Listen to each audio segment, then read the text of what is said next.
Hello everyone. In our immediately preceding video under the heading of what is a momentary agreement between the buyer and the seller, we have drawn this hypothetical imaginary code for an instrument we called XYZ.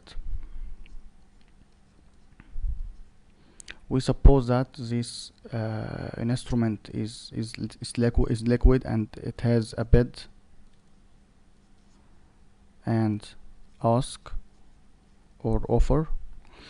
Let's write some numbers here. Let's imagine that the first or the best bid is at 11 and the first or the best ask is at 12, and let's also suppose that the seller wants to sell 1000 shares and the buyer wants to buy 1000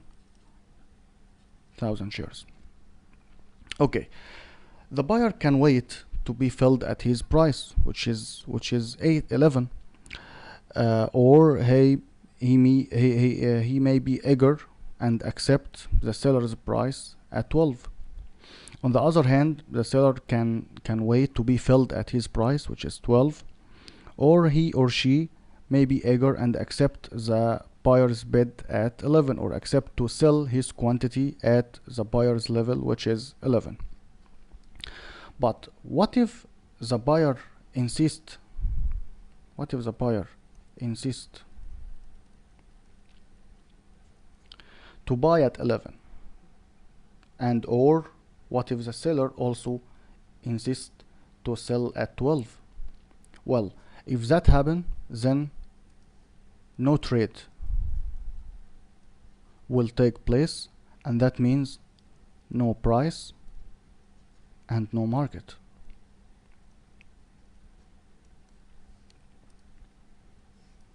If the buyer or the seller insists, then no trade will take place, no price and no market. The buyer and the seller actually can wait forever, wait for their prices to get filled without the existing of the undecided trader. Okay, now we have to talk about the undecided trader.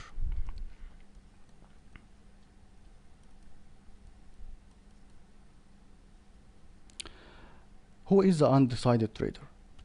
The undecided trader is anyone monitoring this conflict between the buyer and the seller, and who might turn out to be either a buyer or a seller.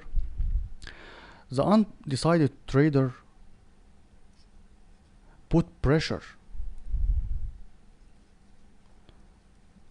The undecided trader put pressure on both the buyer and the seller to force them to move, decide, and act faster.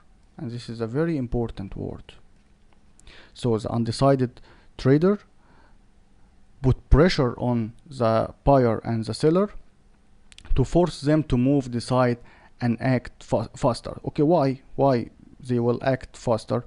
Because the buyer and the seller know that they are surrounded by a crowd of other traders who may interfere on their deal. In other words,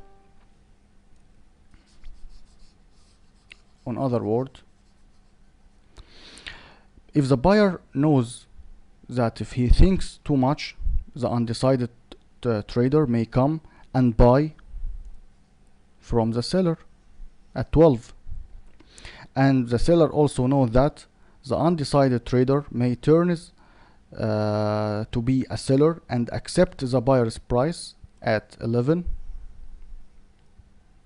and sell at a lower price. So now we can say that without the undecided trader, without the undecided